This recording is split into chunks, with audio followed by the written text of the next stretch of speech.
창세기 37장 12절에서 28절.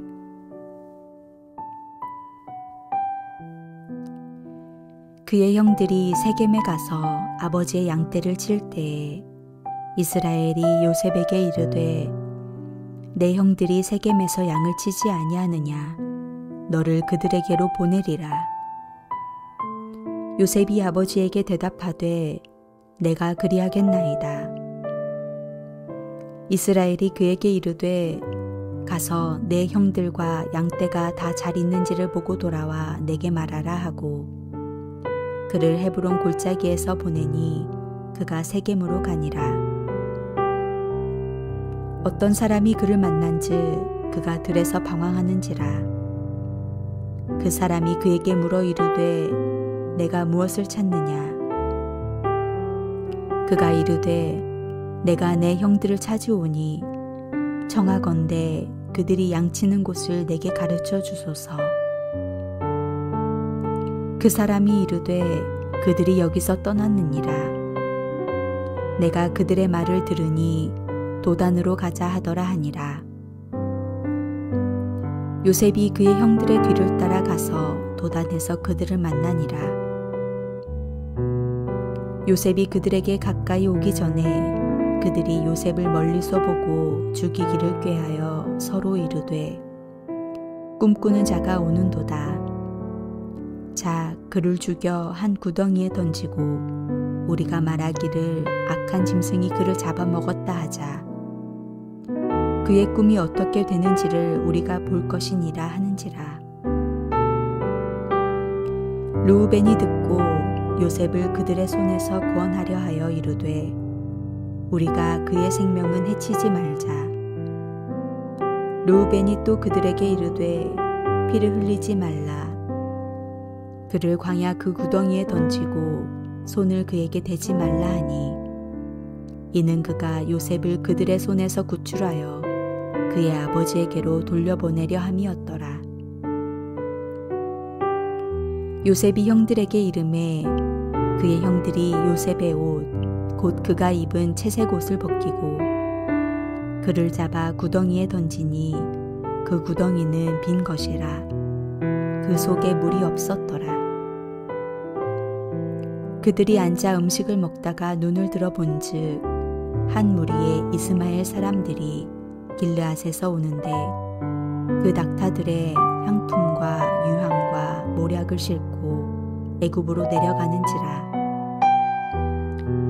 유다가 자기 형제에게 이르되 우리가 우리 동생을 죽이고 그의 피를 덮어둔들 무엇이 유익할까. 자, 그를 이스마엘 사람들에게 팔고 그에게 우리 손을 대지 말자. 그는 우리의 동생이요 우리의 혈육이니라 하매 그의 형제들이 청종하였더라. 그때에 미디안 사람 상인들이 지나가고 있는지라. 형들이 요셉을 구덩이에서 끌어올리고 은 20에 그를 이스마엘 사람들에게 팔매 그 상인들이 요셉을 데리고 애굽으로 갔더라.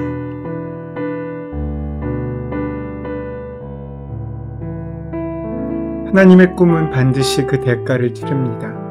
고난이 없는 꿈이라면 그것은 여름날의 하룻밤의 꿈일 수 있습니다. 하나님이 주신 꿈은 낭만도 아니고 장밋빛도 아닙니다. 참된 꿈은 언제나 시련을 만나고 고난을 겪게 되어 있습니다.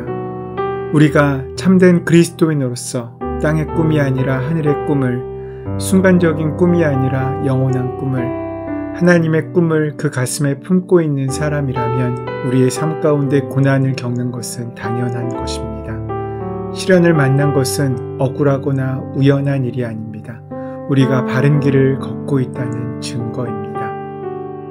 광야를 지나야 하나님께서 원하시는 곳에 이룰 수 있고 고난을 통과해야만 우리의 꿈은 하나님의 꿈의 열매를 맺을 수 있습니다. 하나님의 꿈을 가진 자는 현실의 고난 때문에 미래의 영광을 포기하지 않는 사람입니다. 그래서 꿈을 가진 사람은 환경을 탓하지 않습니다. 그러하기에 우리에게도 하나님의 꿈이 있다면 사람을 미워하거나 환경을 원망하지 말아야 합니다. 꿈을 가진 사람은 남이 가지 않는 길을 걷고 남이 하지 않는 말을 하는 사람이기 때문입니다. 꿈을 가진 사람들에게는 꿈을 성취하는 과정은 보이지 않습니다. 하지만 목표는 보입니다. 그래서 어려운 과정도 쉽게 지나갈 수 있습니다. 가시에 찔리고 넘어지고 숨이 넘어갈 것 같지만 포기하지 않습니다. 현실의 고통이 아니라 미래의 목표, 하나님의 약속이 보이기 때문입니다. 이제 우리는 요셉이 하나님의 꿈을 이루기 위해서 어떤 고난을 당하는지를 알아보게 됩니다. 12절 13절 말씀입니다. 그 형들이 세겜에 가서 아비의 양떼를 칠 때에 이스라엘이 요셉에게 이르되 내 형들이 세겜에서 양을 치지 아니하느냐 너를 그들에게 보내리라. 요셉이 아버지에게 대답하되 내가 그리하겠나이다. 세겜이 어떤 곳인지 기억하십니까? 세겜은 야곱의 딸인 디나가 강간당한 곳입니다. 그 사건 때문에 야곱의 두 아들은 하몰과 그 가족과 성 안에 있는 남자들을 속여 할례를 받게 한 후 모두 죽였습니다. 복수를 두려워한 야곱은 도망을 가게 되고 도중에 참 하나님을 만납니다. 그런데 지금 야곱의 아들들이 양떼를 몰고 세겜으로 갔습니다. 굉장히 위험한 지역에서 양을 치고 있는 것입니다. 그래서 야곱은 형들이 어떠한지 요셉에게 보고 오라고 지시를 내리고 있습니다. 어떤 분은 여기서도 야곱의 편애가 드러난다고 합니다. 형들은 위험한 지역으로 양을 치러 보내고 요셉은 야곱과 함께 집에 있었으니 말입니다. 어쨌든 요셉은 간단히 그렇게 하겠노라고 대답합니다. 이것이 순종입니다. 좋은 일이든 싫은 일이든 내가 그리하겠습니다 라고 대답한 것입니다. 우리 역시 그럴 수 있어야 합니다. 하나님께서 우리에게 말씀하실 때 시간이 없다, 돈이 없다, 건강이 없다는 것은 변명일 수 있습니다. 요셉을 보십시오. 짧은 대답이었지만 요셉의 성품과 인격 속에 거룩과 순종과 정직과 순결이 있었음을 우리는 알 수 있습니다. 그는 가기 싫은 곳에 가지 않기 위해 꾀를 내지 않았습니다. 그는 아버지의 말씀에 순종하는 아들이었습니다. 이렇게 순종하는 사람은 하나님께서 쓰시기에 편하십니다. 항상 말이 많고 불평하는 사람은 하나님이 쓰시기 힘든 사람입니다. 우리는 모두 하나님이 쓰기 편한 사람이 되어야 할 것입니다. 그러기 위해서 우리는 하나님께 순종할 수 있고 하나님이 보여주신 은혜를 함께 볼 수 있어야 합니다. 오늘 본문은 아버지의 극심한 편애와 형들의 질투에 관한 묘사가 시작되고 있습니다. 그리고 그가 꾸었던 금은 형제들의 타오르는 미움에 기름을 부었습니다. 히브리어에서 미움이란 말은 단순한 감정이 아니라 적대적인 행동으로 이어지는 마음의 상태이기 때문입니다. 결국 사건이 터집니다. 집에서 도단까지는 100km에 이르는 거리였습니다. 형들이 아버지를 외면할 용기를 주었던 거리입니다. 요셉의 순종 앞에 기다리는 것은 지금 축복이 아니었습니다. 요셉이 그렇게 애를 써서 순종함으로 찾아간 형들은 요셉을 환영하지 않았습니다. 오히려 요셉을 미워하고 죽이려고 음모를 꾸몄습니다. 요셉이 나타나자마자 형들은 요셉이 무슨 메시지를 갖고 왔는지에 대해서는 궁금해하지도 않습니다. 그냥 보자마자 미워하며 죽일 궁리를 합니다. 요셉이 얼마나 형들에게 미움을 샀는지를 알 수 있는 대목입니다. 왜 그렇게 되었습니까? 첫 번째 이유는 아버지의 편애 때문이었습니다. 아버지가 자신의 역할을 잘못하면 자녀들 사이에 분열이 생깁니다. 두 번째 이유는 요셉의 꿈 때문이었습니다. 형제들은 요셉을 꿈꾸는 자로 부르면서 그를 죽이면 어떻게 그 꿈이 이루어지는지를 지켜보자고 말합니다. 얼마나 한이 서린 말입니까? 우리는 여기서 꿈을 가진 자가 시련에 부딪히고 고난을 겪는 것을 보게 됩니다. 요셉의 형들은 요셉을 죽이려 합니다. 구덩이에 던져버리고 악한 짐승이 잡아먹었다고 아버지에게 말하자는 것입니다. 그러나 형제들은 의견이 분분합니다. 큰아들은 입장이 좀 다릅니다. 혼은 내주되 죽이지는 말자고 살려두자고 이야기합니다. 그러나 요셉을 살려두면 아버지에게 형들이 한 일을 이루면 어떻게 되겠습니까? 그러니 살려둘 수 없다는 의견이 있었습니다. 그래서 큰형 르우벤은 어쩔 수가 없었습니다.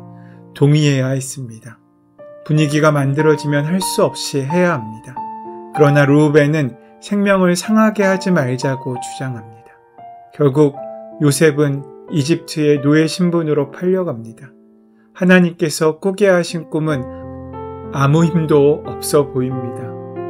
어디 하나 해결할 수 있는 방법과 능력이 보이지 않습니다. 하지만 성경이 보여주고 있는 축복의 진실은 바로 여기에서 시작됩니다. 우리말이나 영어에서의 꿈은 개인적인 희망을 의미하기도 하지만 성경에서는 그 꿈의 주체가 우리가 보는 것이 아니라 하나님께서 보여주시는 비전일 경우가 많습니다. 요셉의 이야기에서 요셉이 꾸는 꿈은 요셉 자신의 이야기가 아닙니다.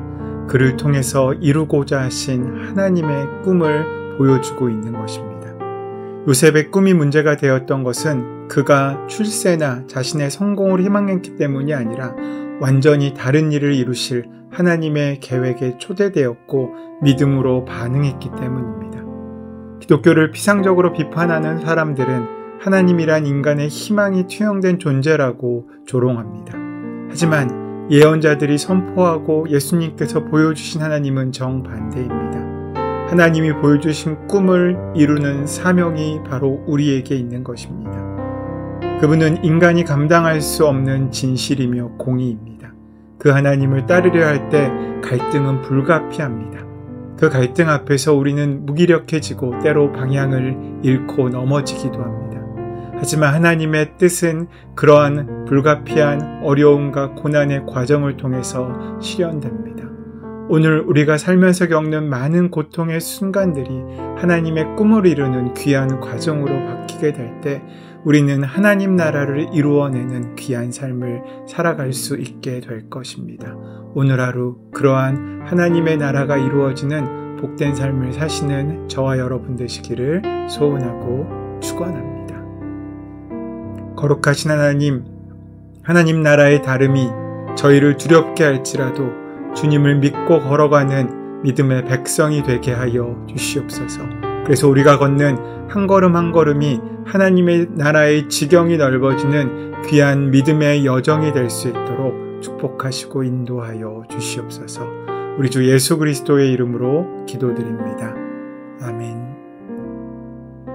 이제 주신 말씀을 마음에 깊이 묵상함으로 이 말씀이 우리를 이끄시는 귀한 삶에 순종하는 마음의 힘을 얻기 위하여 함께 기도하는 시간 갖도록 하겠습니다. 함께 기도합니다.